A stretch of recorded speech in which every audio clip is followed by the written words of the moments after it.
Schizophrenia has historically been considered to be a deteriorating disease, as evidenced by MRI findings of brain tissue loss over years of the illness. But is it as progressive as we think it is? More and more people are leaning towards the idea that recovery from schizophrenia is possible. Yes, there may be brain damage, but not everyone who experiences brain damage from psychosis has a poor long-term outcome. Although approximately 25% of people with schizophrenia will have a poor long-term outcome, the majority of people have the potential to recover and go into remission from psychosis in the long run. They may have long-term recovery. So while the notion of brain damage may sound a little bit scary and might, be upsetting, to consider, it's not necessarily the case that this has to be a total deal breaker. It's not necessarily the case that the brain damage caused by schizophrenia or other psychotic reasons would be so devastating that you wouldn't be able to get back up on your feet and have a quality of life. So let's get into it today and discuss the brain damage associated with schizophrenia and other psychotic disorders, and if it really is as progressive as it's made out to be.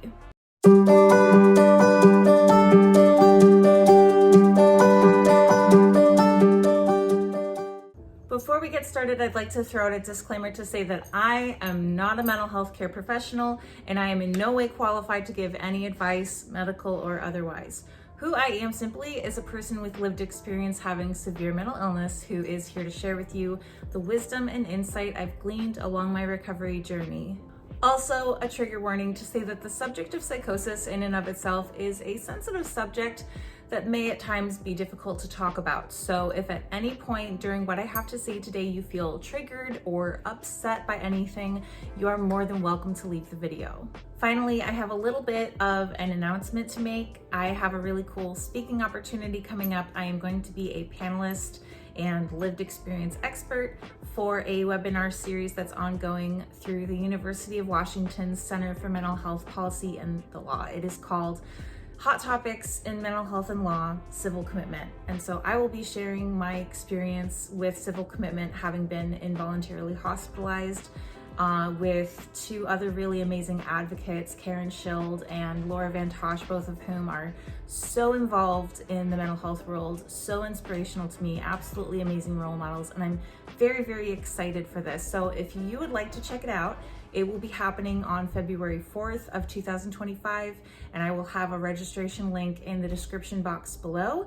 If you want, you can register to other webinars in the series as well. They're all really, really cool. I've enjoyed watching them so far.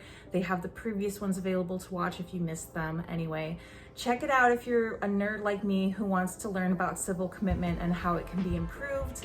That's my 2 cents. And again, you can find the registration link in the description box below.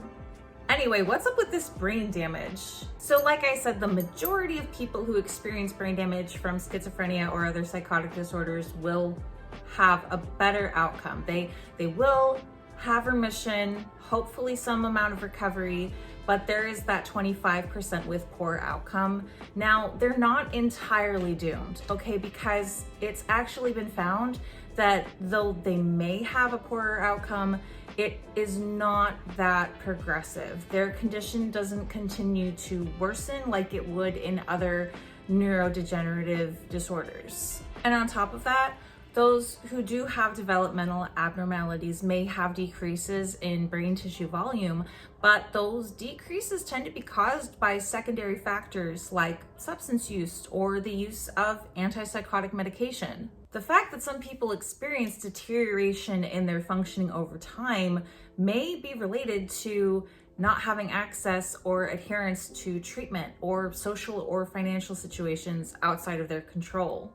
Poverty, unemployment, and homelessness are all huge barriers to care, and without access or the ability to adhere to your treatment, it would make sense that your condition would worsen.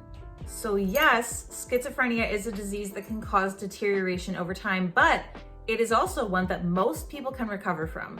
For one thing, the notion that it is a progressive illness has actually worked in researchers' and patients' favor because it has motivated the effort to start first episode psychosis programs, which are interventions for people at the onset of their first episode of psychosis.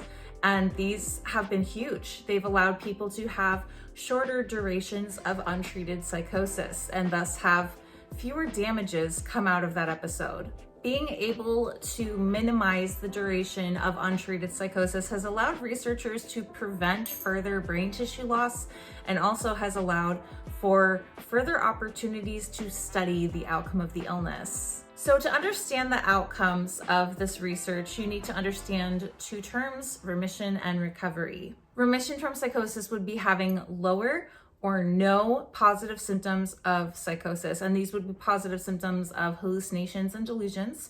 And also these positive symptoms would have to be lower than the severity of negative symptoms. And the negative symptoms would have to be no more than moderate. And recovery would be having normal levels of social and vocational functioning with remission of psychiatric symptoms. So let's look into that. One study I found said that there were high rates of remission in first episode psychosis cases, that 70 to 74% of patients went into remission. However, along with that came high relapse rates, and this was due to poor adherence to treatment. Recovery rates were lower than remission rates, and again, this is because in order to have recovery, you need to have remission. Remission is the step towards recovery. So the recovery rates of patients in this study was 40% after a 1 and 3 year follow-up. Patients who did not experience remission and were doing poorly in the first 2 years following their illness were more likely to be in that 25% of people with a poor long-term outcome. So what exactly does this brain damage look like? Well, researchers have been trying to study this for quite a long time, and it started with post-mortem and pneumoencephalographic studies showing atrophic brain changes in patients. Then CT allowed researchers to find that patients on average had larger cerebrospinal fluid volumes. And subsequent MRI studies found widespread deficits of gray matter volumes and white matter volumes. And the magnitude of these differences was greater for more chronically ill patients. Now, interestingly enough, it's been found that there are other causes for these brain changes, for the structural damage done to the brain. These are things that can happen independently of schizophrenia, but they are also quite associated. First of all, antipsychotics have been associated with these decreases in gray and white matter volumes. And also with the increase of dosage, the greater the damage. Marijuana smoking, cigarette smoking, sedentary lifestyle, and chronic stress are also contributing factors in what can cause these decreases in volume. But the importance lies in the fact that some of these damages may be reversible. And as far as just how progressive this brain damage may be, if progressive brain tissue loss happens over the course of schizophrenia, you could predict a deterioration in cognitive functioning, but this is not the case. Cognitive deficits are present at the time of first episode psychosis, but they are proven to either remain stable or improve following the episode. And this improvement plateaus after first episode psychosis, after which cognition does not worsen any more than you would expect beyond normal aging. So see, it's not as scary as you'd think. It's a consequence of schizophrenia, but it's not the end of the world. Antipsychotics cause a lot of brain damage, but they're also life-saving. For me, I would take it over being in psychosis any day. And yeah, it's repairable. I've improved a lot. Like the study said, my cognitive abilities improved after my episode. I mean, I didn't completely worsen over the course of this illness. I've gotten a lot better.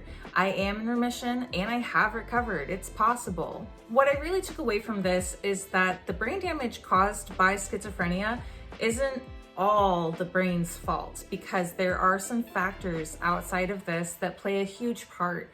As I said, poverty, unemployment, homelessness, marijuana use, cigarette smoking, stress, sedentary lifestyle.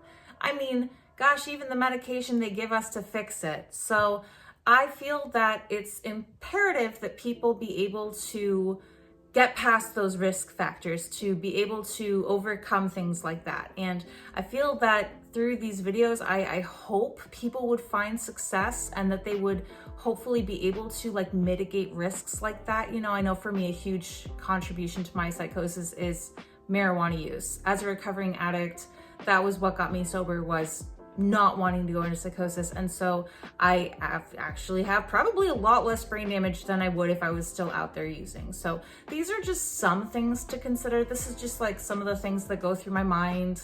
And also the fact that you can go into remission, you can recover, you can restore your brain. Like this can be reversible. Some of the brain damage can be solved. And I think that I've healed a lot. Like I feel like my brain works a lot better today than it used to. The cognitive abilities took me years to recover, but from the time I started making videos in 2022 to now, I feel like I'm like 100% back. Like even when I just started and I wasn't doing anything to challenge my brain, I wasn't doing anything to like learn or grow. I really struggled with reading and with language and vocabulary, and those things are a lot easier for me today, partly because I've worked so hard at restoring my mind through studying and memorizing for videos and like all of the work I put into this stuff. It actually kind of helped. And I feel the most important thing to take away from this, for me at least, is adherence to treatment. I am guilty of going off of my medication multiple times and went into relapse after relapse after relapse. And as the studies showed, the main reason people relapsed was because they weren't adhering to their treatment or they didn't have access to treatment. And I feel so privileged today to have reliable insurance, to have like no copays. So I don't have that barrier, and I have to treat that privilege with respect. And I have to be responsible. I need to take care of my mental health, not just for myself, but the sake of my loved ones too, because they're counting on me. And so adherence to treatment is something that I will not pussyfoot around anymore. Adherence to treatment is crucial. So yeah, that's my 2 cents. That's what I think about this amazing topic that was suggested to me by my buddy, Mark Lyons. Honestly, he is a really incredible, brilliant mind. And so I would encourage anyone to go check out his channel and subscribe. Check out his videos while you're there. I will put a link to it in the bottom. He goes by The Nomathete here on YouTube and Instagram. Definitely well worth checking him out. So please go give him a wave. Tell him I say hi. Thank you, Mark, for the video subject. Sorry it was so long in the making, but I'm really glad I could make it for you. Anyway, that's all I have for you today. So thank you so much for watching my video. I truly appreciate it. Let me know in the comments what you thought, if you found this topic interesting at all, if you have anything to contribute, any insight. I'd love to hear from you. You can also support my channel by liking or subscribing or following the link in the description box to my merch store, where I have cool stickers and mugs and hoodies and stuff. And if you're still down there in the description box, go check out that link to the registration for the Civil Commitment series, because it's really cool and I've been working really hard on it, and it's going to be a great time you won't want to miss.